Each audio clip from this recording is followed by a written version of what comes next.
ಶ್ರೀ ಗುರುಭ್ಯೋ ನಮಃ. ಮಹಾಭಾರತದ ಆದಿಪರ್ವದ ಒಂದು ವಿಷಯದ ಕುರಿತು ಇಲ್ಲೊಂದು ಸ್ಪಷ್ಟೀಕರಣ ನಾನು ಕೊಡಬೇಕಾಗಿದೆ. ಇದು ಟಿ ಆರ್ ಕೃಷ್ಣಾಚಾರ್ಯರ ಪಾಠದಲ್ಲಿ ಆದಿಪರ್ವದ 70ನೇ ಅಧ್ಯಾಯ, ಅಲ್ಲಿ 76ನೇ ಶ್ಲೋಕ. ಮತ್ತೆ ವೈಷ್ಣವ ಪಾಠದಲ್ಲಿ ಇದು 65ನೇ ಅಧ್ಯಾಯ ಮತ್ತೆ 75ನೇ ಶ್ಲೋಕ. ಉತ್ತರ ಭಾರತದ ಗೀತಾ ಪ್ರೆಸ್ಸಿನ ಪಾಠದಲ್ಲಿ 73 ಅಥವಾ 75ನೇ ಅಧ್ಯಾಯ, ಅಲ್ಲೂ ಇದು 75ನೇ ಶ್ಲೋಕ. ಹಿಂದೆ ನಾನು ಇದನ್ನು ಪ್ರವಚನ ಮಾಡುವಾಗಲೂ ಕೂಡ ಒಂದು ಪ್ರಮಾದ ಮಾಡಿದ್ದೆ ಅಂತ ಅನ್ನೋದು ನನ್ನ ಗಮನಕ್ಕೆ ಬಂತು. ಅದರ ಕುರಿತಾಗಿ ಒಬ್ಬರು ಜಿಜ್ಞಾಸುಗಳು ಕೂಡ ನಾನು ಮಾಡಿದ್ದು ಆ ಪ್ರವಚನವನ್ನು ಎಲ್ಲವನ್ನೂ ಕೂಡ ಕೇಳಿ ನನ್ನ ಗಮನಕ್ಕೆ ಆ ವಿಷಯವನ್ನು ತಂದರು. ಅದಕ್ಕಾಗಿ ಅದನ್ನ ತಮ್ಮೆದುರಿಗೆ ಈಗ ಹೇಳ್ತಾ ಇದ್ದೇನೆ.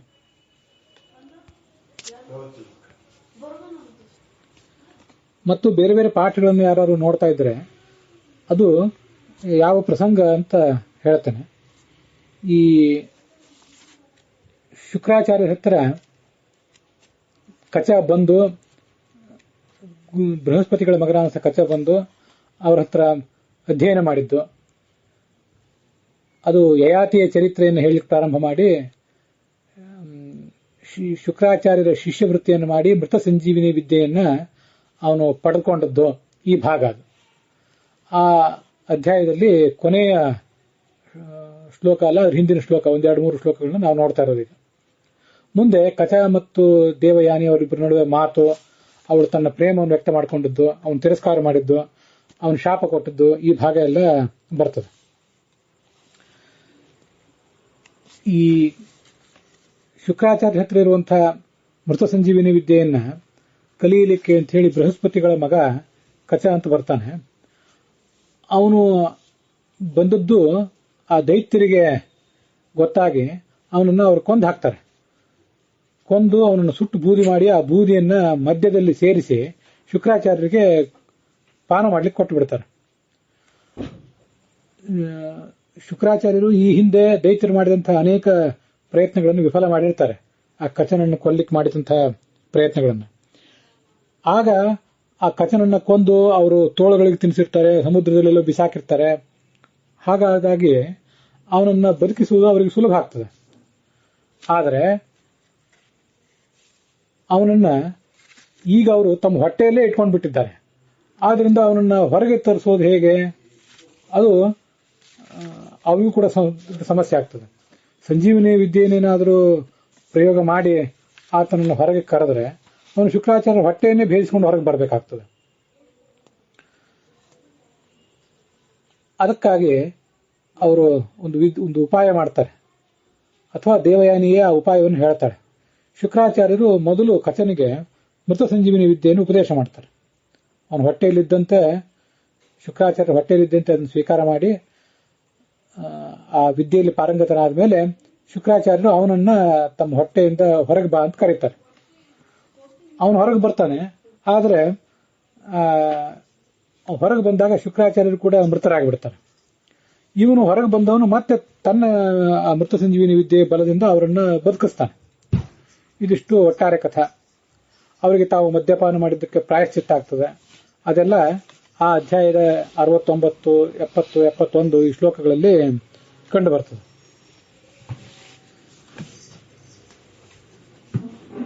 ಆ ಶುಕ್ರಾಚಾರ್ಯರು 69ನೇ ಶ್ಲೋಕದಲ್ಲಿ ಹೀಗೆ ಹೇಳಿದ್ ಕಂಡು ಬರ್ತದೆ. ಶೃಣ್ವತ್ಸು ಭೂತೇಶ್ವಿದಮಾಹ ಕಾವ್ಯ ಸಮುತ್ಥಿತೋ ಬ್ರಹ್ಮರಾಶಿ ಪುರಾಣ ಸುರಾಪಾನಾದ್ ವಂಚನಾಂ ಪ್ರಾಪ್ಯ ತೀವ್ರಾಂ ಸಂಜ್ಞಾನಾಶಂ ಪ್ರಾಪ್ಯ ಕೃತ್ಯಾ ಫಲಂಯತ ಅಂತ ಆ ಶ್ಲೋಕ.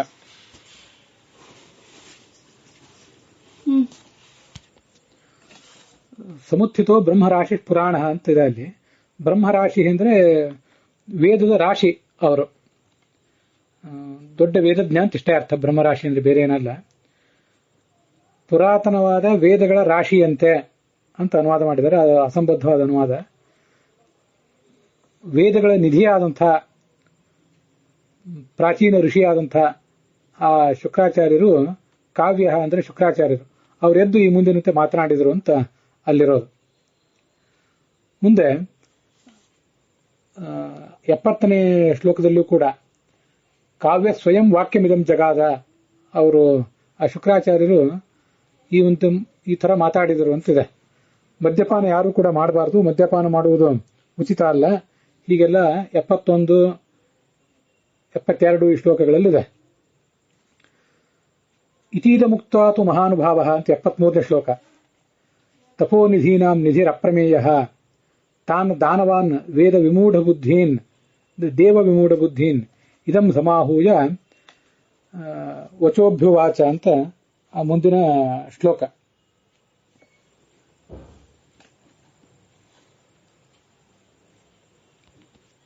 ಈ 73ನೇ ಶ್ಲೋಕವನ್ನ ನಾವು ಗಮನಿಸಬೇಕು. ಕೆಲವು ಕಡೆ ಅದು 74ನೇ ಶ್ಲೋಕ ಇದೆ, ಮತ್ತು ವೈಷ್ಣವ ಪಾಠದಲ್ಲಿ 73ನೇ ಶ್ಲೋಕ.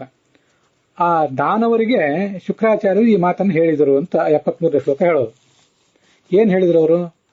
ಆಚಕ್ಷೇವೋ ದಾನವಾಹ ಬಾಲಿಶಾಹ, ನೀವೆಲ್ಲ ಮೂರ್ಖರಿದ್ದೀರಿ. ಸಿದ್ಧ ಕಚೋ ಯಾಸ್ಯತಿ ಮತ್ಸಕಾಶಾತ್, ಆ ಕಚ ನನ್ನ ಹತ್ರ ಸಂಜೀವಿನಿ ವಿದ್ಯೆಯನ್ನು ಕರೀಲಿಕ್ಕೆ ಅಂತ ಬಂದಿದ್ದ. ನನಗದು ಗೊತ್ತೇ ಇತ್ತು ಮೊದಲು, ಆದ್ರೆ ಅವನಿಗೆ ಆ ಸಂಜೀವಿನಿ ವಿದ್ಯೆಯನ್ನು ಕೊಡಬಾರದು ಅಂತ ನಾನು ಅನೇಕ ಉಪಾಯಗಳನ್ನು ಆಲೋಚನೆ ಮಾಡಿದ್ದೆ ಹಿಂದೆನೆ. ಅಲ್ಲಿಲ್ಲ ಕೆಲವು ಅದನ್ನು ಹೇಳ್ತಾ ಇದ್ದೆ ನಾನು ಹಿಂದಿಂದು. ಆದ್ರೆ ಅವನ ಶಿಷ್ಯನಾಗಿ ಬಂದವನನ್ನ ತಿರಸ್ಕಾರ ಮಾಡಲಿಕ್ಕೂ ಕೂಡ ಆಗಿರಲಿಲ್ಲ. ಅವನನ್ನ ನನ್ನ ಹತ್ರನೇ ನಾನು ಶಿಷ್ಯನಂತೆ ಸ್ವೀಕಾರ ಮಾಡಿ ಇಟ್ಕೊಂಡಿದ್ದೆ. ಆದ್ರೆ ನೀವು ಅನೇಕ ಬಾರಿ ಅವನನ್ನ ಕೊಂದು ನಿಮ್ಮ ದುರ್ಬುದ್ಧಿಯನ್ನು ತೋರಿಸಿದ್ರಿ.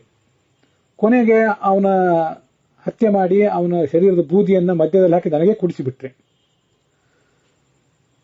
ಅವನನ್ನ ಹೊರಗೆ ಏನಾದರೂ ಅನಿವಾರ್ಯವಾಗಿ ತರಲೇಬೇಕಾದದ್ದು ದೇವಯಾನಿಯ ಪ್ರಾರ್ಥನೆ ಅಂತ ನನಗೆ ಅನಿವಾರ್ಯ ಆಗಿತ್ತು. ಅವನನ್ನು ಹೊರಗೆ ತೆಗೆದ್ರೆ ನಾನು ಸಾಯ್ತೇನೆ, ಹೀಗಾಗಿತ್ತು. ನನ್ನನ್ನು ಬದುಕಿಸ್ಲಿಕ್ಕಾಗಿ ಅವನಿಗೆ ನಾನು ಆ ಸಂಜೀವಿನಿ ವಿದ್ಯೆಯನ್ನು ಕೊಡಲೇಬೇಕಾಯಿತು. ಸಿದ್ಧಕ್ಕತಃ ಯಾಸ್ಯತಿ ಮತ್ಸಕಾಶಾತ್ ಅಂತೂ ಅವನು ಯಾವ ಉದ್ದೇಶಕ್ಕಾಗಿ ಇಲ್ಲಿ ಬಂದಿದ್ದ, ಅವನಿಗೆ ಸಂಜೀವಿನಿ ವಿದ್ಯೆ ಸಿಕ್ಕಿಬಿಡಿತು. ಸಂಜೀವಿನೀಂ ಪ್ರಾಪ್ಯ ವಿದ್ಯಾಂ ಮಹಾರ್ಥಾಂ ತುಲ್ಯ ಪ್ರಭಾವ ಬ್ರಹ್ಮಣ ಬ್ರಹ್ಮಭೂತಃ. ಅವನೀಗ ತನ್ನ ತಂದೆಯಾದಂತಹ ಬೃಹಸ್ಪತಿಗೆ ಮತ್ತು ನನಗೆ ಸಮಾನವಾದಂತಹ ಶಕ್ತಿ ಉಳ್ಳವನಾಗಿ ಬಿಟ್ಟ. ಈಗ ಅವನು ಇಲ್ಲಿಂದ ಹೋಗ್ತಾ ಇದ್ದಾನೆ. ಏನಾಗಬಾರದಾಗಿತ್ತೋ ಅದಾಯಿತು, ಆಗಿ ಹೋಯಿತು. ದೇವತೆಗಳಿಗೆ ಸಂಜೀವಿನಿ ವಿದ್ಯೆ ಗೊತ್ತಿರಲಿಲ್ಲ, ನನಗೊಬ್ಬನಿಗೆ ಗೊತ್ತಿತ್ತು. ಆದ್ರಿಂದ ನನ್ನ ಶಿಷ್ಯರಾದಂತಹ ನಿಮಗೆ ದಾನವರಿಗೆ ಮೇಲ್ಗೈ ಆಗಿತ್ತು. ಈಗ ಆ ದೈತ್ಯರಿಗೆ ಪ್ರತಿಯಾಗಿ ದೇವತೆಗಳಿಗೂ ಕೂಡ ಆ ಸಂಜೀವಿನಿ ವಿದ್ಯೆ ಹೋಗಿಬಿಡ್ತು ಅಂತ ಈ 74ನೇ ಶ್ಲೋಕದಲ್ಲಿರುವಂತಹ ವಿಷಯವನ್ನ ದೈತ್ಯರಿಗೆ ಶುಕ್ರಾಚಾರ್ಯರು ಹೇಳಿದ್ದು. ನಾವೀಗ ಗಮನ ಹರಿಸಬೇಕಾದ ಶ್ಲೋಕ ಈ ಮುಂದಿಂದು 75ನೇ ಶ್ಲೋಕ, ಅಥವಾ ಕೆಲವು ಕಡೆ 76ನೇ ಶ್ಲೋಕ.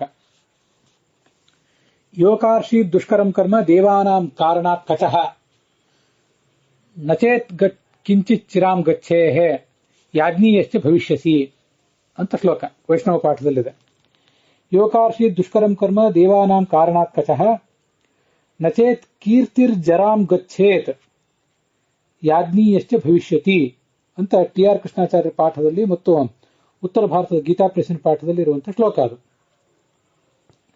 ಈ ಶ್ಲೋಕ TR ಕೃಷ್ಣಾಚಾರ್ಯರ ಪಾಠದಲ್ಲಿ ಮತ್ತು ಉತ್ತರ ಭಾರತದ ಪಾಠದಲ್ಲಿ ಎರಡೂ ಪಾಠದಲ್ಲಿಯೂ ಕೂಡ ಕಂಸದಲ್ಲಿ ಕೊಟ್ಟಿರೋದು ಒಂದು ಗಮನಾರ್ಹವಾದ ಸಂಗತಿ. ಇದೊಂದು ಪ್ರಕ್ಷಿಪ್ತ ಶ್ಲೋಕ ಅಂತ ನಮಗೆ ಸಂಶಯ ಇದೆ, ಆದ್ರಿಂದ ಇದನ್ನು ಕಂಸದಲ್ಲಿ ಕೊಟ್ಟಿದ್ದೇವೆ ಅಂತ ಅದರ ತಾತ್ಪರ್ಯ ಆಗ್ತದೆ. ಯೋಕಾರ್ಷಿ ದುಷ್ಕರಂ ಕರ್ಮ ದೇವಾನಾಂ ಕಾರಣಾತ್ ಕಚಃ ಅಂತನ್ನುವ ಪೂರ್ವಾರ್ಧ ಎಲ್ಲ ಕಡೆ ಸಮಾನವಾಗಿದೆ. ಉತ್ತರಾರ್ಧದಲ್ಲಿ ವೈಷ್ಣವ ಪಾಠಕ್ಕೆ ಪ್ರತಿಯಾಗಿರುವಂತಹ ಪಾಠ ಗಮನಿಸಿ, ಅದನ್ನ ಇನ್ನೊಂದ್ಸರಿ ಹೇಳ್ತೇನೆ. ನ ತತ್ ಕೀರ್ತಿ ಜರಾಂ ಗಚ್ಚೇತ್ ಯಾಜ್ಞೀಯಶ್ಚ ಭವಿಷ್ಯತಿ ಅಂತ ಹೀಗಿದೆ. ಅಲ್ಲಿ ನಚೇತ್ ಕಿಂಚಿತ್ ಚಿರಾಮ್, ಚಿರಾಮ್ ಅನ್ನುವ ಶಬ್ದ ವೈಷ್ಣವ ಪಾಠದಲ್ಲಿದೆ, ಜರಾಮ್ ಅನ್ನುವ ಶಬ್ದ ಉಳಿದ ಪಾಠಗಳಲ್ಲಿದೆ. ಭವಿಷ್ಯತಿ ಅಂತ ಉಳಿದ ಪಾಠಗಳಲ್ಲಿದ್ರೆ ಭವಿಷ್ಯಸಿ ಅಂತ ವೈಷ್ಣವ ಪಾಠದಲ್ಲಿದೆ. ಅದಕ್ಕೆ ಅರ್ಥ ಏನು? ಈಗ ವೈಷ್ಣವ ಪಾಠದಲ್ಲಿ ಏನು ಪಾಠ ಇದೆ ಮತ್ತು ಅದಕ್ಕೆ ಅನುಸಾರಿಯಾದಂತಹ ಅನುವಾದ ಏನು ಅಂತ ಅನ್ನೋದನ್ನು ನೋಡೋಣ. ಕಚನೆ ಅಂತ ಕಚನಿಗೆ ಸಂಬೋಧನೆ ಮಾಡ್ತಾ ಇದ್ದಾರೆ. ಶುಕ್ರಾಚಾರ್ಯ, ನೀನು ದೇವತೆಗಳ ಸಲುವಾಗಿ ಬಹಳ ದುಷ್ಕರವಾದಂತಹ ಕೆಲಸವನ್ನ ಮಾಡಿದಿ. ದೇವತೆಗಳು ನಿನ್ನನ್ನು ಕಳಿಸಿದ್ರು ಶುಕ್ರಾಚಾರ್ಯ ಹತ್ರ ಹೋಗಿ ಸಂಜೀವಿನಿ ವಿದ್ಯೆಯನ್ನು ಕಲ್ತು ಬಾ ಅಂತ. ಆ ಪ್ರಕಾರ ದುಷ್ಕರವಾದ ಕೆಲಸವನ್ನು ಮಾಡಿದೆ. ನಚೇತ್ ಕಿಂಚಿತ್ ಚಿರಾಂ ಗಚ್ಚೇಹೆ, ನೀನು ನಿನಗಿಂತ ವಯಸ್ಸಿನಲ್ಲಿ ಅಧಿಕಳಾದಂಥ ಸ್ತ್ರೀಯೊಬ್ಬಳ ಸಮಾಗಮವನ್ನು ಮಾಡದಿದ್ದರೆ ನೀನು ಯಜ್ಞ ಫಲಕ್ಕೆ ಭಾಗಿಯಾಗ್ತೀಯ ಅಂತ ಆಶೀರ್ವಾದವನ್ನ ಮಾಡಿದರು. ಚಿರಾ ಅಂದ್ರೆ ವಯಸ್ಸಿನಲ್ಲಿ ಅಧಿಕವಾದವಳು. ಇದು ಲಕ್ಷಾಲಂಕಾರದಲ್ಲಿ ಕೊಟ್ಟಿರುವಂತಹ ಅನುವಾದ, ಲಕ್ಷಾಲಂಕಾರದಲ್ಲಿ ಕೊಟ್ಟಿರುವಂತಹ ಅರ್ಥ ಅದು. ಅದನ್ನ ಇವರು ಅನುವಾದ ಮಾಡಿದ್ದಾರೆ. ಗಚ್ಚೇಹೆ ಅಂದ್ರೆ ಸಮಾಗಮ ಮಾಡುವುದು ಅಂತ ಅರ್ಥ. ಯಾಜ್ಞೀಯ ಅಂದ್ರೆ ಯಜ್ಞದ ಫಲಕ್ಕೆ ಭಾಗಿಯಾಗುವುದು, ಯಜ್ಞ ಮಾಡಲಿಕ್ಕೆ ಅಧಿಕಾರಿಯಾಗುವುದು, ಹೀಗೆಲ್ಲ. ಹೀಗೆ ನೀನು ನಿನಗಿಂತ ವಯಸ್ಸಿನಲ್ಲಿ, ಚಿರ ಅಂದ್ರೆ ವಯಸ್ಸಿನಲ್ಲಿ ಅಧಿಕಳಾದ ಸ್ತ್ರೀ ಅಂತ ಅಲ್ಲಿಲ್ಲ, ಅದನ್ನು ತಿಳ್ಕೊಳ್ಬೇಕಾಗ್ತದೆ. ಅವಳನ್ನ ಗಚ್ಚೇಹೆ ಸಮಾಗಮ ಮಾಡದೆ ಹೋದರೆ ನಿನಗೆ ಯಜ್ಞದಲ್ಲಿ ಅಧಿಕಾರ ಇರ್ತದೆ. ಸಮಾಗಮ ಹಿರಿಯ ಸ್ತ್ರೀಯನ್ನೇನಾದರೂ ಸಮಾಗಮಿಸಿ ಬಿಟ್ರೆ ಯಜ್ಞದಲ್ಲಿ ಭಾಗಿಯಾಗುವ ಅಧಿಕಾರವನ್ನು ಕಳ್ಕೋತಿ ಅಂತ ಅವರು ಹೇಳಿದರು. ಮುಂದೆ ಕೊನೆಯ ಶ್ಲೋಕ, ಗುರುಗಳ ಸಮೀಪದಲ್ಲಿ ಒಟ್ಟಾರೆ 1000 ವರ್ಷ ಇದ್ದು ಆ ಕಚ ಸ್ವರ್ಗಕ್ಕೆ ಹೋಗಿಬಿಟ್ಟ ಅಂತ ಅಧ್ಯಾಯ ಸಮಾಪ್ತ ಆಗ್ತದೆ. ಇಲ್ಲಿ ನಾವು ಗಮನಿಸಬೇಕಾದ ಸಂಗತಿ ಏನಂದ್ರೆ, ಈ 75ನೇ ಶ್ಲೋಕ ಇದೆಯಲ್ಲ, ಯೋಕಾರ್ಷಿ ದುಷ್ಕರಂ ಕರ್ಮ ದೇವಾನಾಂ ಕಾರಣಾತ್ ಕಚಃ ಅಂತ, ಈ ಶ್ಲೋಕವನ್ನ ಪ್ರಕ್ಷಿಪ್ತ ಹೌದೋ ಅಲ್ವೋ ಅದು ವಿಷಯ ಬೇರೆ. ಅದನ್ನ ಉತ್ತರ ಭಾರತದ ಪಾಠದಲ್ಲಿ ಮತ್ತು ಟಿ ಆರ್ ಕೃಷ್ಣಾಚಾರ್ಯ ಪಾಠದಲ್ಲಿ ಕಂಸದಲ್ಲಿ ಕೊಟ್ಟಿದ್ದಾರೆ ಅಂತ ಹೇಳಿದೆ. ಆದ್ರಿಂದ ಶ್ಲೋಕವನ್ನ ಮೊದಲನೇ ನಾವು ಗಮನ ಇಟ್ಕೋಬೇಕಾದ ಸಂಗತಿ, ಅದನ್ನು ಗುಮಾನಿಯಿಂದ ನೋಡಬೇಕು. ಆ ಶ್ಲೋಕ ಪೂರ್ಣ ವಿಶ್ವಾಸಾರ್ಹ ಅಲ್ಲ. ಒಂದ್ ವೇಳೆ ಆ ಶ್ಲೋಕ ಅಲ್ಲಿದ್ರೂ ಕೂಡ ಆ ಶ್ಲೋಕವನ್ನ, ಆ ಮಾತನ್ನ ಯಾರು ಯಾರಿಗೆ ಹೇಳಿದ್ದು ಅನ್ನೋದನ್ನು ಎಚ್ಚರಿಕೆ ಇಟ್ಟು ಗಮನಿಸಬೇಕು. ಈ ಹಿಂದಿನ ಶ್ಲೋಕ, ಅದ್ರ ಹಿಂದಿನ ಶ್ಲೋಕದಲ್ಲಿ ದೇವತೆಗಳು ಆ ದೈತ್ಯರನ್ನು ಕುರಿತು ಶುಕ್ರಾಚಾರ್ಯ ಹೇಳಿದರು ಅಂತ ಬಂದಿದೆ 73ನೇ ಶ್ಲೋಕದಲ್ಲಿ. 74ನೇ ಶ್ಲೋಕದಲ್ಲಿ ಹೇ ದಾನವಾಹ ಅಂತ ಅವರಿಗೆ ಸಂಬೋಧನೆ ಮಾಡಿದ್ದಾರೆ. ಹಾಗಾದ್ರೆ ಅದರ ಮುಂದೆ ಬರುವಂತಹ 75ನೇ ಶ್ಲೋಕವೂ ಕೂಡ ಆ ಶುಕ್ರಾಚಾರ್ಯರು ದೈತ್ಯರನ್ನು ಕುರಿತು ಹೇಳಿದ್ದೇ ಆಗಿರ್ಬೇಕಲ್ಲ. ಅದಲ್ಲದೆ ಹೋಗಿದ್ರೆ, ಆ ಮಾತು ಶುಕ್ರಾಚಾರ್ಯ ಒಂದು ವೇಳೆ ಕಚನನ್ನು ಕುರಿತು ಹೇಳಿದ್ದಾಗಿದ್ರೆ, ಹೀಗೆ ದೈತ್ಯರಿಗೆ ಅವರು ಹೇಳಿ ಮುಂದೆ ಕಚನಿಗೂ ಈ ಮುಂದಿನಂತೆ ಮಾತನಾಡಿದರು ಅಂತ ಒಂದು ಉಲ್ಲೇಖ ಅಲ್ಲಿ ಇರ್ತಿತ್ತಲ್ಲ. ಈಗ 73ನೇ ಶ್ಲೋಕ ನೋಡೋಣ. ತಾನು ದಾನವಾನ್ ದೇವ ವಿಮೂಢ ಬುದ್ಧೀನ್, ದೈವವೇ ದೈತ್ಯರ ಬುದ್ಧಿಯನ್ನು ಮುಗ್ಧಗೊಳಿಸಿತ್ತು, ಅಂಥ ದಾನವರನ್ನ ಕರೆದು ಹೀಗೆ ಹೇಳಿದರು ಅಂತ ಮೊದಲು ಯಾರು ಯಾರಿಗೆ ಹೇಳಿದರು ಅನ್ನೋದನ್ನು ಹೇಳಿ ಮುಂದೆ ಏನು ಹೇಳಿದರು ಅಂತ ಅನ್ನೋದು 74ನೇ ಶ್ಲೋಕದಲ್ಲಿದೆ. ಇದು ಜಗತ್ತಿನಲ್ಲಿ ಸಂಸ್ಕೃತ, ಕನ್ನಡ, ಇಂಗ್ಲಿಷು ಎಲ್ಲಾ ಭಾಷೆಗಳಿಗೂ ಕೂಡ ಅದು ಗದ್ಯವೇ ಇರಲಿ, ಪದ್ಯವೇ ಇರಲಿ, ಯಾವುದೇ ಸಾಹಿತ್ಯ ಇರಲಿ, ಅಲ್ಲೆಲ್ಲ ಕಡೆ ಅನ್ವಯವಾಗುವಂಥ ಒಂದು ಸಂಗತಿ. ಈ ಒಂದು ನಾಟಕದಲ್ಲಿ ಮಾತ್ರ ಈ ಒಂದು ಅಪವಾದ ಇರ್ತದೆ. ನಾಟಕದಲ್ಲಿ ಆ ಪಾತ್ರಗಳನ್ನೇ ನಾವು ನೋಡ್ತಾ ಇರ್ತೀವಿ, ಆದ್ರಿಂದ ಯಾರು ಯಾರಿಗೆ ಆ ಮಾತು ಹೇಳ್ತಿದ್ದಾರೆ ಅಂತ ಸ್ಪಷ್ಟ ಆಗಿಬಿಡ್ತದೆ. ಅದನ್ನು ಹೊರತುಪಡಿಸಿದ್ರೆ ಗದ್ಯ ಕಾವ್ಯ ಮತ್ತು ಪದ್ಯ ಕಾವ್ಯ ಎಲ್ಲ ಕಡೆನೂ ಕೂಡ ಯಾರು ಯಾರಿಗೆ ಹೇಳಿದರು ಅಂತ ಸಾಮಾನ್ಯವಾಗಿ ತಿಳಿಸ್ತಿರ್ತಾರೆ. ಅದರಂತೆ ಶುಕ್ರಾಚಾರ್ಯರು ದೈತ್ಯರಿಗೆ ಹೇಳಿದರು ಅಂತ 73ನೇ ಶ್ಲೋಕದಲ್ಲಿದೆ. 74ನೇ ಶ್ಲೋಕದಲ್ಲಿ ಏನು ಹೇಳಿದರು ಅಂತಲೂ ಕೂಡ ಇದೆ.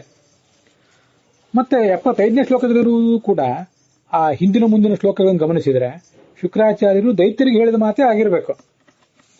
ಆದ್ರಿಂದಲೇ ಆ ಉತ್ತರ ಭಾರತದ ಪಾಠದಲ್ಲಿ ಮತ್ತು ಟಿ ಆರ್ ಕೃಷ್ಣಾಚಾರ್ಯರ ಪಾಠದಲ್ಲಿ ಇದು ಪ್ರಕ್ಷಿಪ್ತ ಅಂತ ಹೇಳಿ ಕಂಸದಲ್ಲಿ ಬಂದಿದ್ರು ಕೂಡ ಅರ್ಥ ಏನದಕ್ಕೆ, ಪೂರ್ವಾರ್ಧಕ್ಕೆ ವ್ಯತ್ಯಾಸ ಇಲ್ಲ.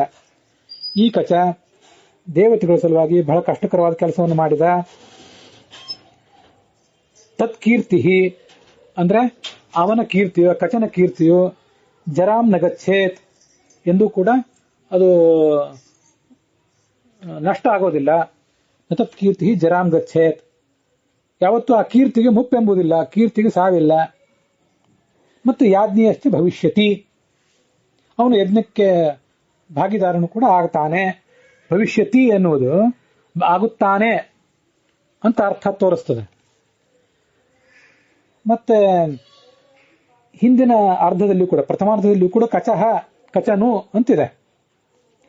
ಭವಿಷ್ಯತಿ ಆಗುತ್ತಾನೆ, ಕಚನ ಬಗ್ಗೆ ದೈತ್ಯರನ್ನು ಕುರಿತು ಶುಕ್ರಾಚಾರ್ಯರು ಹೇಳಿದ ಮಾತದು. ಆ ದೃಷ್ಟಿಯಿಂದ ಉತ್ತರ ಭಾರತದ ಪಾಠ ಮತ್ತು ಟಿ ಆರ್ ಕೃಷ್ಣಾಚಾರ್ಯ ಪಾಠ ಎರಡು ಕೂಡ ಹೊಂದುತ್ತದೆ.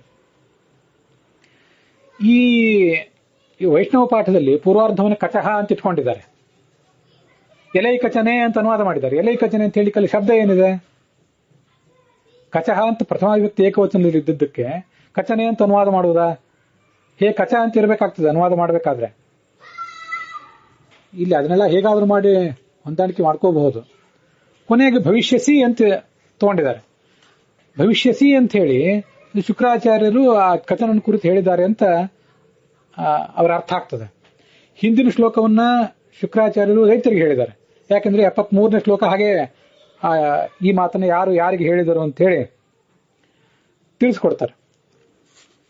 73, 74ನೇ ಶ್ಲೋಕ ಎಲ್ಲ ನೋಡಿದ್ರೆ 75ನೇ ಶ್ಲೋಕವು ಕೂಡ ಶುಕ್ರಾಚಾರ್ಯರು ದೈತ್ಯರಿಗೆ ಹೇಳಿದ ಮಾತೇ ಆಗಿರಬೇಕು. ನೋಡಿ, ನಿಮ್ಮ ಮೂರ್ಖತನದಿಂದ ಸಂಜೀವಿನಿ ವಿದ್ಯೆ ಅವನಿಗೆ ಸಿಕ್ಕೋಯ್ತು, ಅವನ ಕೀರ್ತಿಗೆ ನೆಂದು ಸಾವಿಲ್ಲ ಅಂತ ಆಗ್ತದೆ, ಯಜ್ಞದಲ್ಲಿ ಫಲಭಾಗಿದಾರನು ಅವನಾಗಿಬಿಟ್ಟ,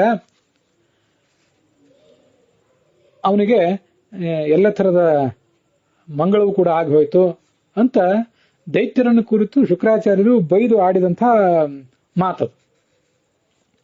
ಇಲ್ಲಿ ನತತ್ ಕೀರ್ತಿ ಜರಾಮ್ ಗಚ್ಚೇತ್ ಅಂತ ಇದೆಯಲ್ಲ, ಉತ್ತರ ಭಾರತದ ಪಾಠದಲ್ಲಿ ಟಿ.ಆರ್. ಕೃಷ್ಣಾಚಾರ್ಯ ಪಾಠದಲ್ಲಿ ಜರ ಅಂದ್ರೆ ಮುಪ್ಪು, ಸಾವು ಅಂತ ಅರ್ಥ. ಕೀರ್ತಿ ಅಂದ್ರೆ ಗೊತ್ತಿದ್ದೇ ಇದೆ. ಆ ಜರ ಅಂತಿರುವುದನ್ನ ನಾನು ಅನೇಕ ಬಾರಿ ಹಿಂದೆ ಹೇಳಿದ್ದೇನೆ. ಹಿಂದೆ ಪ್ರಾಚೀನ ಕಾಲದಲ್ಲೆಲ್ಲ ಈ ವಿದ್ವಾಂಸರಾದವರು ಪುಸ್ತಕಗಳನ್ನು ಕಾಪಿ ಮಾಡ್ತಿರ್ಲಿಲ್ಲ. ಪ್ರತಿ ತೆಗೆಯುವವರು ಅಂತ ಕೆಲವರು ಬೇರೆಯವರೇ ಇರ್ತಿದ್ರು. ಪ್ರತಿ ತೆಗೆಯುವವರಿಗೆ ದೊಡ್ಡ ಪಾಂಡಿತ್ಯ ಏನೂ ಇರ್ತಿರ್ಲಿಲ್ಲ, ಸುಮ್ಮನೆ ಅಕ್ಷರಸ್ಥರಾಗಿರ್ತಿದ್ರು, ಸ್ವಲ್ಪ ಬರೀಲಿಕ್ಕೆ ಬರ್ತಿತ್ತಷ್ಟೇ. ಅವರು ಜರ ಅನ್ನೋದಕ್ಕೂ ಚಿರ ಅನ್ನೋದಕ್ಕೂ ಅವ್ರಿಗೆ ವ್ಯತ್ಯಾಸ ಗೊತ್ತಾಗೋದಿಲ್ಲ. ಯಾವುದೋ ಅಕ್ಷರವನ್ನು ಭ್ರಮಿಸಿ ಮತ್ತೊಂದೇನೋ ಬರೀತಾರೆ, ಅದಕ್ಕೆ ವ್ಯಾಖ್ಯಾನ ಮಾಡೋರು ಮತ್ತೊಂದೇನೋ ವ್ಯಾಖ್ಯಾನ ಮಾಡಿಬಿಡ್ತಾರೆ. ನಚೇತ್ ಕಿಂಚಿತ್ ಚಿರಾಮ್ ಅಂತ ಜರಾಮ್ ಅನ್ನುವುದನ್ನು ಚಿರಾಮ್ ಅಂತ ಓದಿ ಅದನ್ನ ಅನುವಾದ ಮಾಡಿದ್ದು ಅವರು ಅದಕ್ಕಾಗಿಯೇ. ಭವಿಷ್ಯತಿ ಅಂತಿದ್ದನ್ನು ಭವಿಷ್ಯಸಿ ಅಂತ ಅನುವಾದ ಮಾಡಿಕೊಂಡದ್ದು ಕೂಡ ಅವರು ಇದೇ ಸಮಸ್ಯೆಯಿಂದಲೇ. ಮತ್ತೆ ಲಕ್ಷಾಲಂಕಾರದಲ್ಲಿ ಆ ಕೊನೆಗೆ ಹೀಗಿದೆ, ಜರಾಮ್ ಚಿರಾಮ್ ಅಂದ್ರೆ ಅಧಿಕ ವಯಸ್ಕಾಂ ನಾರೀಂ ಅಂತ ಹೀಗಲ್ಲಿ ಅದಕ್ಕೆ ಅರ್ಥ ಹೇಳಿದ್ದಾರೆ.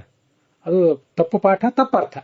ಅದಷ್ಟು ಹೇಳಿ ಮತ್ತೆ ಉತ್ತರ ಭಾರತ ಟಿ.ಆರ್. ಕೃಷ್ಣಾಚಾರ್ಯ ಪಾಠದಲ್ಲಿರುವಂತಹ ನತತ್ ಕೀರ್ತಿ ಚಿರಾಮ್ ಗಚ್ಚೇತ್, ನತತ್ ಕೀರ್ತಿ ಜರಾಮ್ ಗಚ್ಚೇತ್ ಅಂತ ಏನಿದೆ ಆ ಪಾಠನೂ ತಗೊಂಡು ಹಾಗಿದ್ದಾಗ ಅರ್ಥ ಸ್ಪಷ್ಟವೇ ಆಗಿದೆ ಅಂತ ಆ ಪಾಠವನ್ನು ಕೊಟ್ಟಿದ್ದಾರೆ ಲಕ್ಷಾಲಂಕಾರದಲ್ಲಿ.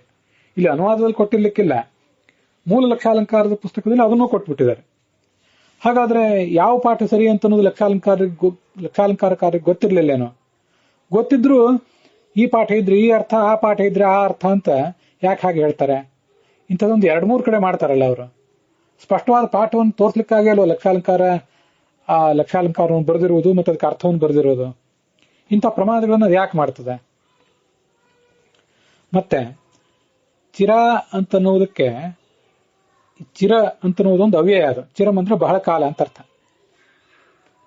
ಚಿರ ಅಂತನ್ನುವುದು ಶಬ್ದ ಈ ಚಿರಕ್ರಿಯಾ ಅನ್ನೋಲ್ಲಿ ಚಿರಾಕ್ರಿಯಾ ಯಶಸ್ಸಹ ಚಿರಕ್ರಿಯ, ಬಹಳ ದೀರ್ಘಕಾಲ ಕೆಲಸವನ್ನು ಮಾಡುವವನು, ನಿಧಾನವಾಗಿ ಕೆಲಸ ಮಾಡುವವನು, ಸೋಮಾರಿ ಅನ್ನೋ ಅರ್ಥದಲ್ಲಿ ಚಿರಾಕ್ರಿಯಾ ಯಶಸ್ಸಹ ಚಿರಕ್ರಿಯಾ ಎಂಬುದಾಗಿ ಅದು ಕ್ರಿಯಾಗೆ ವಿಶೇಷಣವಾಗಿಯೂ ಕೂಡ ಕ್ರಿಯಾ ಅನ್ನುವುದಕ್ಕೆ ವಿಶೇಷಣವಾಗಿ ಚಿರಾ ಅಂತ ಶಬ್ದ ಬಳಕೆಯಲ್ಲಿ ಕಂಡಿದೆ. ಹಾಗೆ ತೇಭ್ಯಶ್ಚ ಪಿತರ ಚಿರಾಹ ಅಂತ ಸರ್ವಮೂಲದಲ್ಲಿ ಬೃಹದಾರಣ್ಯಕ ಉಪನಿಷತ್ನಲ್ಲಿ ಚಿರಾಹ ಪಿತರಹ, ಚಿರಪಿತೃಗಳು, ಪಿತೃಗಳಿಗೆ ಚಿರಾಹ ಅಂತ ಅನ್ನೋದು ವಿಶೇಷಣವಾಗಿ ಕಂಡಿದೆ. ವ್ಯಕ್ತಿಗದು ವಿಶೇಷಣ ಆಗ್ತದೆ, ಇಲ್ಲ ಅಂತಲ್ಲ. ಆದ್ರೂ ಈ ಹೆಚ್ಚಿನ ವಯಸ್ಸಾದಂತಹ ಅನ್ನೋ ಅರ್ಥ ಅದರಿಂದ ಬರೋದಿಲ್ಲ. ಚಿರಾಕ್ರಿಯಾ ಯಶಸ್ಸಹ ಚಿರಕ್ರಿಯಾ ಎಂಬಲ್ಲಿ ಚಿರ ಅಂದ್ರೆ ಬಹಳ ದೀರ್ಘಕಾಲ, ಯಶ್ಯ ಯಾರ ಕ್ರಿಯೆಯು ನಡೆಯುತ್ತದೋ ಅವನು ಚಿರಕ್ರಿಯಾ ಅಂತ ಅರ್ಥ. ಅಲ್ಲಿ ದೀರ್ಘಕಾಲ ನಡೆಯುವ ಕ್ರಿಯೆ ಅಂತ ಅರ್ಥ ತೋರಿಸ್ತದೆ.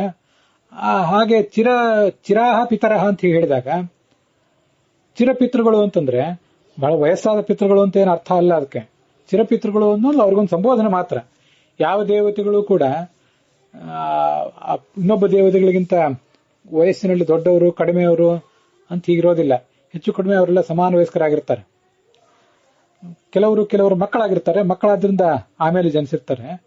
ಅದು ಚಿರಪಿತೃಗಳಂತೂ ಉಳಿದವರು ಎಲ್ಲರಿಗಿಂತಲೂ ಹೆಚ್ಚಿನ ವಯಸ್ಸಾದವರು ಅಂತ ಹೀಗೇನು ಅರ್ಥ ಅಲ್ಲ. ಅದಕ್ಕೆ ಯಾವ ಕಾರಣದಲ್ಲೂ ಅವ್ರೇನು ಹೆಚ್ಚಿನ ವಯಸ್ಸಾದವರು ಅಂತ ಅನ್ನೋದನ್ನ ಸರ್ವಮೂಲದಲ್ಲಿ ಆಚಾರ್ಯ ಏನು ಹೇಳಿಲ್ಲ. ಅದರಿಂದ ಚಿರ ಅನ್ನೋದಕ್ಕೆ ವಯಸ್ಸಿನಿಂದ ದೊಡ್ಡವಳು ಅನ್ನೋ ಅರ್ಥ ಬೇರೆ ಕಡೆಯಲ್ಲಿಯೂ ಅಷ್ಟಾಗಿ ಬಂದಿಲ್ಲ, ಬೇರೆ ಕಡೆ ಪ್ರಯೋಗ ಕಂಡಿಲ್ಲ. ಚಿರಂ ಗಚ್ಚತಿ, ಚಿರಂ ಯಾತಃ, ಅವನು ಹೋಗಿ ಬಹಳ ದಿವಸ ಬಹಳ ಕಾಲ ಆಯಿತು, ಹೀಗೆಲ್ಲ ಅವ್ಯಯವಾಗಿಂತೂ ಬಳಕೆ ಕಂಡೇ ಇದ್ದೇ ಇದೆ. ಚಿರಾಕ್ರಿಯಾ ಎಂಬಲ್ಲಿ ದೀರ್ಘಕಾಲ ನಡೆಯುವ ಕ್ರಿಯೆ ಅಂತ ಅಲ್ಲೊಂದು ಕಡೆ ಕಂಡು ಬಂದೇ ಇದೆ. ದೀರ್ಘಕಾಲ ನಡೆಯುವ ಕ್ರಿಯೆ ಅಂತ ಹೀಗೆ ಅರ್ಥ ಅದಕ್ಕೆ. ಆದರೆ ಚಿರಾಮ್ ಅನ್ನೋದಕ್ಕೆ ಅಧಿಕ ವಯಸ್ಸುಗಳು ಅಂತನ್ನೋ ಅರ್ಥ ವ್ಯಾಕರಣ ದೃಷ್ಟಿಯಿಂದ ಅಷ್ಟು ಹೊಂದೋದಿಲ್ಲ. ಆದರೂ ಅಂಥ ಒಂದು ಅರ್ಥವನ್ನ ಲಕ್ಷಾಲಂಕಾರ ಕಂಡುಕೊಂಡಿದೆ ಅಂತ ಅರ್ಥವನ್ನಲ್ಲಿ ವರ್ಣನೆ ಮಾಡಿದೆ. ಅದು ವ್ಯಾಕರಣ ದೃಷ್ಟಿಯಿಂದ ಅಷ್ಟೇನು ಸಮಂಜಸ ಅಂತ ಅನ್ಸೋದಿಲ್ಲ. ಪ್ರಸಂಗ ಬಂದ್ರೆ ನಿರ್ವಿವಾದವಾದ ಪಾಠ ಆಗಿದ್ರೆ ಅದಕ್ಕೆ ಏನಾದ್ರೂ ಮಾಡಿ ಅರ್ಥ ಹೇಳಬಹುದು, ಹೇಳಲಿಕ್ಕೆ ಸಾಧ್ಯವೇ ಇಲ್ಲ ಅಂತಲ್ಲ. ಆದರೂ ಸಾಮಾನ್ಯವಾಗಿ ವ್ಯಾಕರಣದ ದೃಷ್ಟಿಯಲ್ಲಿ ಚಿರಾಮ್ ಎಂಬುದಕ್ಕೆ ವಯಸ್ಸಿನಿಂದ ದೊಡ್ಡವಳಾದವಳು ಅಂತ ಅರ್ಥವನ್ನು ಹೇಳೋದಿಲ್ಲ. ಇಂಥ ಸಂದರ್ಭದಲ್ಲಿ ಜ್ಯೇಷ್ಠಳು ಅಂತಾನೆ ಪ್ರಯೋಗ ಮಾಡ್ತಾರೆ. ವಯಸ್ಸಿನಿಂದ ಜ್ಯೇಷ್ಠಳು, ಗುರು ಹಿರಿಯರ ಪತ್ನಿ, ವಯೋಜ್ಯೇಷ್ಠ ಅಥವಾ ಬರೇ ಜ್ಯೇಷ್ಠ, ಹೀಗೆ ಶಬ್ದನೇ ಪ್ರಯೋಗ ಮಾಡ್ತಾರೆ. ಆದ್ರಿಂದ ಈ ಅರ್ಥ ಸರಿಯಲ್ಲ ಅದು. ಮತ್ತೆ ಆ ಸಂದರ್ಭ ನೋಡಿದ್ರೂ ಕೂಡ ನಮಗೆ ಸ್ಪಷ್ಟ ಆಗ್ತದೆ, ಇದು ದೈತ್ಯರನ್ನು ಕುರಿತು ಶುಕ್ರಾಚಾರ್ಯ ಹೇಳಿದಂತಹ ಮಾತಿದು. ಅದಕ್ಕಾಗಿ ನಮಗೆ ಈ ಸಂಸ್ಕೃತ ಆಗಲಿ, ಕನ್ನಡ ಆಗಲಿ, ಇಂಗ್ಲಿಷ್ ಆಗಲಿ ಯಾವುದೇ ಭಾಷೆಯನ್ನು ಕಲಿಸುವಾಗ ಈ ಮಾತನ್ನು ಯಾರು ಯಾರಿಗೆ ಹೇಳಿದರು ಅಂತ ಒಂದು ಪ್ರಶ್ನಾ ರೂಪದಲ್ಲಿ ಈ ಪರೀಕ್ಷೆಗಳಲ್ಲಿ ಕೊಟ್ಟಿರ್ತಾರೆ. ಆ ಪಾಠದಲ್ಲಿ ಬಂದಂತೆ ಯಾವುದೋ ಒಂದು ಮಾತು, ಈ ಮಾತನ್ನ ಯಾರು ಯಾರಿಗೆ ಯಾವ ಸಂದರ್ಭದಲ್ಲಿ ಹೇಳಿದರು, ಆ ಸಂದರ್ಭ ಏನು, ಹೇಳಿದವರು ಯಾರು, ಹೇಳಿಸಿಕೊಂಡವರು ಯಾರು ಅಂತ ಅನ್ನೋದನ್ನೆಲ್ಲ ಸರಿಯಾಗಿ ಗುರುತಿಸಲಿಕ್ಕೆ ಆ ಮಕ್ಕಳಿಗೆ ಬರಬೇಕು ಅಂತ ಅದರ ತಾತ್ಪರ್ಯ. ಅಂತದನ್ನೆಲ್ಲ ಸರಿಯಾಗಿ ಗಮನಿಸಬೇಕು. ದುರ್ದೈವದಿಂದ ಲಕ್ಷಾಲಂಕಾರರಿಗೆ ಸಂಸ್ಕೃತದ ಸಂಧಿ, ಸಮಾಸ ಇತ್ಯಾದಿಗಳ ಪೂರ್ಣ ಹಿಡಿತವೇ ಇಲ್ಲ. ಸರ್ವಮೂಲ ಪೂರ್ಣ ತೆಗೆದು ನೋಡಿದಂತೆಯೇ ಕಾಣಿಸೋದಿಲ್ಲ. ಶ್ರುತಿ ಸ್ಮೃತಿಗಳ ಜ್ಞಾನ ಇಲ್ಲ. ಎಲ್ಲಿ ಪದಚ್ಛೇದ ಮಾಡಬೇಕು, ಎಲ್ಲಿ ಯಾವ ಶಬ್ದಕ್ಕೆ ಹೇಗೆ ಅರ್ಥ ಮಾಡಬೇಕು ಅಂತ ಅನ್ನೋದು ಕೂಡ ಅದಕ್ಕೆ ಗೊತ್ತಾಗುವಂತೆ ಕಾಣೋದಿಲ್ಲ. ಇಂಥವೆಲ್ಲ ಅನೇಕ ಉದಾಹರಣೆಗಳು ಈ ಹಿಂದಿವೆ.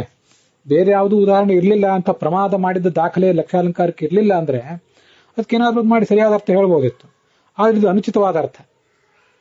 ಆದ್ರಿಂದ ಅದನ್ನ ಬಿಟ್ಟು ನತತ್ ಕೀರ್ತಿ ಜರಾಮ್ ಗಚ್ಚೇತ್ ಯಾಜ್ಞೇಶ್ಚ ಭವಿಷ್ಯತಿ ಅಂತ ಉತ್ತರ ಭಾರತದ ಮತ್ತು ಟಿ.ಆರ್. ಕೃಷ್ಣಾಚಾರ್ಯರ ಪಾಠವನ್ನು ಇಟ್ಕೊಂಡು ಅವನ ಕೀರ್ತಿಗೆಂದು ಸಾವಿಲ್ಲ, ಅವನು ಯಜ್ಞಕ್ಕೆ ಭಾಗಿದಾರನೂ ಆಗ್ತಾನೆ ಅಂತ ಪಾಠ ಮತ್ತು ಅರ್ಥವನ್ನು ಇಟ್ಕೊಳ್ಳೋದೇ ಒಳ್ಳೆಯದು.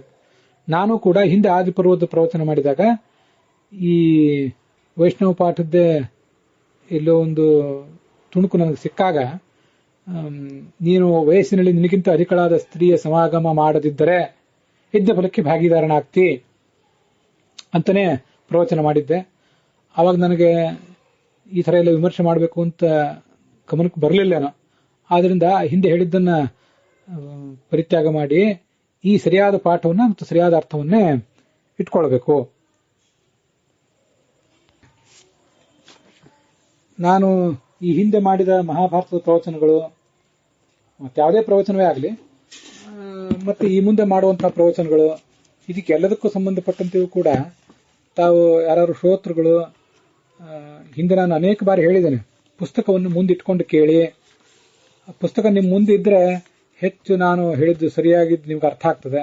ಮತ್ತು ನಾನು ಮಾಡಿದಂತಹ ಯಾವುದಾದ್ರೂ ತಪ್ಪುಗಳಿದ್ರೆ ಅದನ್ನು ನನಗೆ ಸೂಚಿಸ್ಲಿಕ್ಕೂ ಕೂಡ ನಿಮ್ಗೆ ಅನುಕೂಲ ಆಗ್ತದೆ ಅಂತ ನಾನು ಹೇಳ್ತಾ ಇರ್ತೇನೆ. ನನ್ನ ಹಿಂದಿನ ಆದಿಪರ್ವದ ಮತ್ತೆ ಉಳಿದೆಲ್ಲ ಪರ್ವಗಳ ಪ್ರವಚನವನ್ನು ಕೂಡ ತಾವೆಲ್ಲ ಕೇಳಬೇಕು. ಕೇಳಿ ಅದರಲ್ಲಿ ಯಾವುದಾದ್ರೂ ಒಂದು ಸಂಶಯಗಳಿದ್ರೆ ಅದನ್ನು ನನ್ನ ಗಮನಕ್ಕೆ ತರಬೇಕು. ಯಾವುದಾದ್ರೂ ತಪ್ಪುಗಳಿದ್ರೆ ಅದನ್ನು ಕೂಡ ಯಾವುದೇ ಸಂಕೋಚ ಇಲ್ಲದೆ ನನ್ನ ಗಮನಕ್ಕೆ ತರಬೇಕು.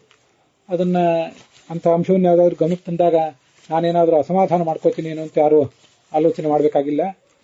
ನಾನು ಎಲ್ಲರೂ ಅಂತ ಯಾವುದೇ ಸಂಕೋಚ ಇಲ್ಲದೆ ನನಗದನ್ನ ತಿಳಿಸುವಂತ ಪ್ರಯತ್ನ ಮಾಡಬೇಕು.